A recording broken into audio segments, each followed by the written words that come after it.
talking about single point and small point access for construction sites. So we've got one down here, and this site is just about completing over here. And what they have is this entranceway just right here, which, as you can see, is a normal farm gate. And they've been doing a bit of pre-planning, because here we've got a bit of, funny enough, eye track. And you can see it's been here a while, but for the first 20 odd metres of this field, we have got ground reinforcement, and then this huge field that they're going to move out into and do the construction. So this is sort of on my doorstep, so it's pretty sensible just to show you and let you know what I was thinking. So there we go.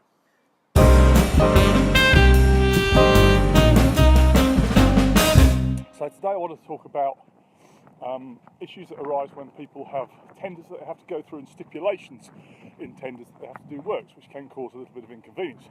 So, a good example, walking up a big path, and say that we were doing a construction piece around here, and the construction was going to build over this pathway. So what are you going to do? You've still got to allow access for maybe people at school, or soldiers if it's a military establishment, or civil servants in a government establishment, or maybe people who are running a business, to move about their premises and be able to continue with their work or their schooling or whatever it is they have to do. So clearly you've got to build another path to make that happen, which is going to be in a safe place away from the construction.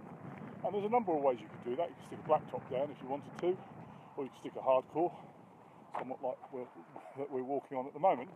Or you might want to consider a temporary flooring solution, which is a very economical way to do it. You wouldn't want to rent it, certainly if it's over a long period of time. I think if it's anything over 12 or 14 weeks, then it's a pretty difficult thing to economically stack up. And the other thing that you've got to consider is the fact that you're going to have to put it back to how it was before you arrived once you finish your work. So temporary flooring makes an absolutely perfect and sensible option for this.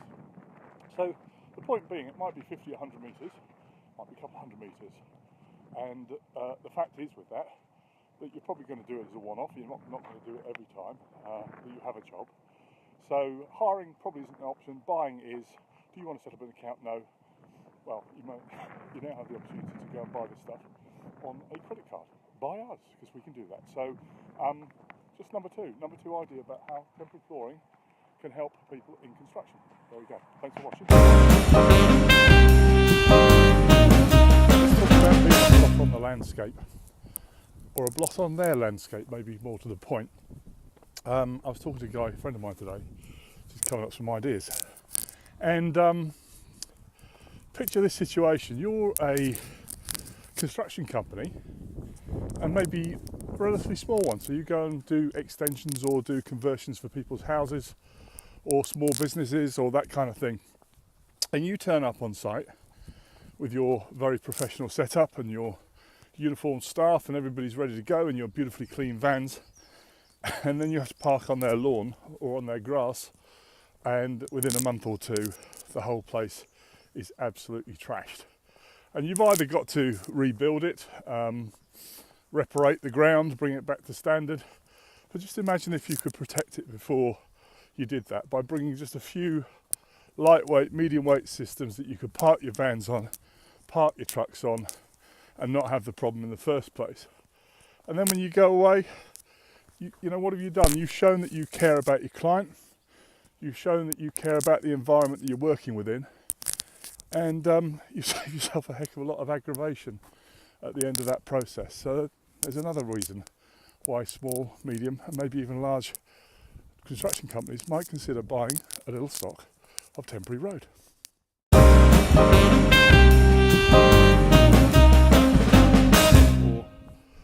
a company to consider, if they're involved in construction or landscaping or anything like that, having a little bit of Trackway in their possession while they're working and to carry out their projects that they do. And that's sort of comes from thinking about the military maybe in some ways, in that they're always prepared for the unexpected. So in the military environments that we work in, quite often they have what they call tier 1 infrastructure, which is when they land on the beach. What's the things they're going to need if they go at the beach? And it might be the case that they don't even need them, but they want to be prepared. They want to have some kit that will get them up there and get them into the action as quickly as possible. So the same thing can apply to construction, because you never know, what's around the corner, whether it's weather conditions.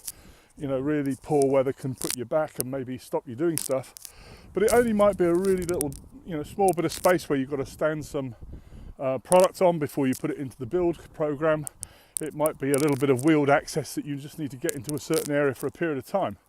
Once again, these are all areas that if you went out and rented them, absolutely it's possible to do. But the thing about it is it gets really expensive really quick. So maybe 10, 20 metres of kit would get you out of that hole, get you out of that problem and solve it for you. And the other thing that applies to all these things we've been talking about in this short piece on how construction companies can benefit from this sort of stuff is just think about, just for a minute, one of the upsides of this is, other than looking after your client's interests, showing that you care, showing that you're prepared to do things, and showing that you're not going to be stopped by adverse conditions of any kind. Just picture this scenario when you're not using the equipment, and it's the middle of summer, say, and you're feeling pretty good, and maybe a local village event or something in your town needs some of this kind of equipment for some short-term application. You can rent it out. It's another return on your investment. It's another bit of potential equipment that you can get a return on. So for all the good sides, for all the upsides of everything it can do for you, there's that little bit extra that you've got a very, very hireable product if you own this kind of equipment as well.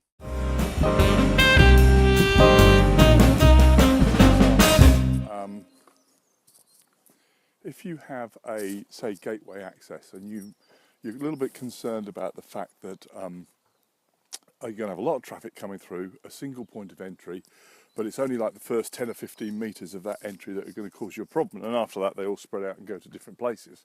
Well, clearly that's the bit that's going to get absolutely hammered, and will get broken up and damaged in a matter of days, or if not hours, with the right volume of traffic.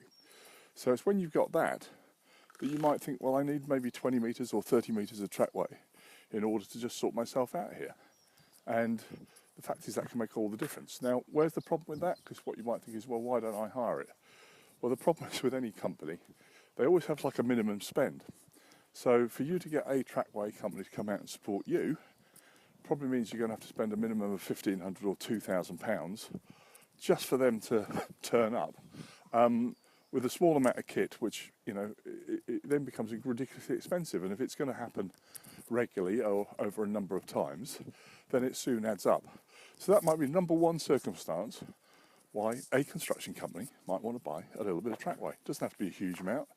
Might be 10, 15, 20 metres. Might be a medium duty or small system. Doesn't matter, could be useful. Anyway, there we go. Tip number one, access points.